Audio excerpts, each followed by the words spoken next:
ഈശോമിശിഹായിൽ സ്നേഹം നിറഞ്ഞ സഹോദരി സഹോദരന്മാരെ, നിങ്ങൾക്കെല്ലാവർക്കും ഉയർപ്പ് തിരുനാളിന്റെ മംഗളങ്ങൾ സ്നേഹപൂർവ്വം ആശംസിക്കുന്നു.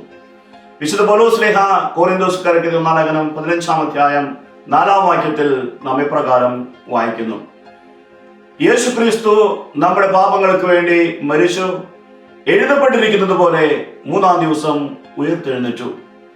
യേശു മരിച്ചപ്പോൾ ശത്രുക്കൾ കരുതി യേശു അവസാനിച്ചു. അവര് സന്തോഷിച്ചു. അവര് ഇനി യേശുവിനെ കൊണ്ട് ഒരു ബുദ്ധിമുട്ടും ഉണ്ടാകില്ല എന്ന് കരുതി. എന്നാൽ അവരുടെ ആലോചനകളെല്ലാം തകിടം മറിച്ചുകൊണ്ട് അവർ പ്രതീക്ഷിക്കാത്ത രീതിയിൽ 3-ാം ദിവസം യേശു ഉയർത്തെഴുന്നേറ്റു. ഇതാണ് നമ്മുടെ ജീവിതത്തിന് ശക്തി പകരുന്ന നമ്മുടെ വിശ്വാസത്തിന്റെ അടിസ്ഥാനമായ സംഭവം. ഇങ്ങനെയുള്ള സന്ദർഭങ്ങൾ നമ്മുടെ ജീവിതത്തിൽ ഉണ്ടാകാം.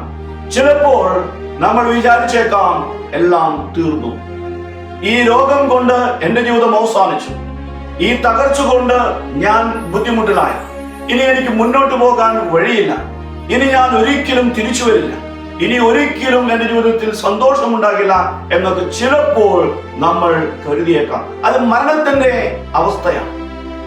എന്നാൽ അത് ശാശ്വതമല്ല. 3-ാം ദിവസം യേശു ഉയർത്തെഴുന്നേറ്റതുപോലെ ഈ മരണത്തിന്റെ അവസ്ഥയിൽ നിന്ന് നമ്മുടെ ജീവിതത്തിലും ഉയർപ്പിന്റെ ഒരു സന്തോഷം ഉണ്ടാകും. അപ്പോൾ മരണത്തിന്റെ അവസ്ഥയിലൂടെ കടന്നു പോകുമ്പോൾ, വേദനയുടെ അവസ്ഥയിലൂടെ കടന്നു പോകുമ്പോൾ അതിനുശേഷം ഉയർപ്പുണ്ട് എന്ന വിശ്വാസമാണ് ഈ ഉയർപ്പ് തിരുനാൾ നമുക്ക് നൽകുന്നത്. അതാണ് നമുക്ക് ശക്തി നൽകുന്ന, ആശ്വാസം നൽകുന്ന സന്ദേശം. വിശുദ്ധ പൗലോസ് ശ്ലീഹ റോമാക്കാർക്ക് എഴുതിയ ലേഖനം 5-ാം അധ്യായം 5-ാമത്തെ വചനത്തിൽ പറയുന്നു: പ്രത്യാശ നമ്മെ നിരാശരാക്കുന്നില്ല.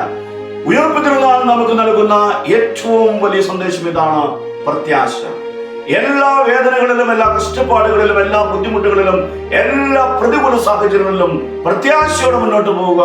യേശു ഉയർത്തെഴുന്നേറ്റുവെങ്കിൽ നമ്മുടെ ബുദ്ധിമുട്ടുകൾക്കും അവസാനമുണ്ട്. ഉയർപ്പിന്റെ ഒരു അനുഭവം നമ്മൾ സ്വന്തമാക്കും. ഈ പ്രത്യാശ നമ്മെ ശക്തിപ്പെടുത്തട്ടെ. യോഹന്നാന്റെ സുവിശേഷം 16-ാം അധ്യായം 33-ാമത്തെ വചനത്തിൽ ഈശോ പറയുന്നു: ലോകത്തിൽ നിങ്ങൾക്ക് ഞെരുക്കമുണ്ടാകും, എന്നാൽ നിങ്ങൾ ഭയപ്പെടരുത്, ഞാൻ ലോകത്തെ ജയിച്ചിരിക്കുന്നു.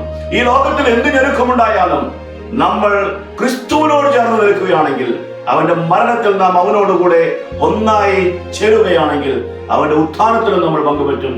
ലോകത്തെ ജയിച്ച ക്രിസ്തുവിലൂടെ നമ്മളും വിജയിക്കും. ഈ വിശ്വാസത്തോടെ നമുക്ക് മുന്നോട്ട് പോകാം. സർവശക്തനായ ദൈവം നമ്മെ സമൃദ്ധമായി അനുഗ്രഹിക്കട്ടെ. ഉയർപ്പ് തിരുനാൾ നൽകുന്ന പ്രത്യാശ സ്വന്തമാക്കുവാൻ നമുക്ക് പരിശ്രമിക്കാം.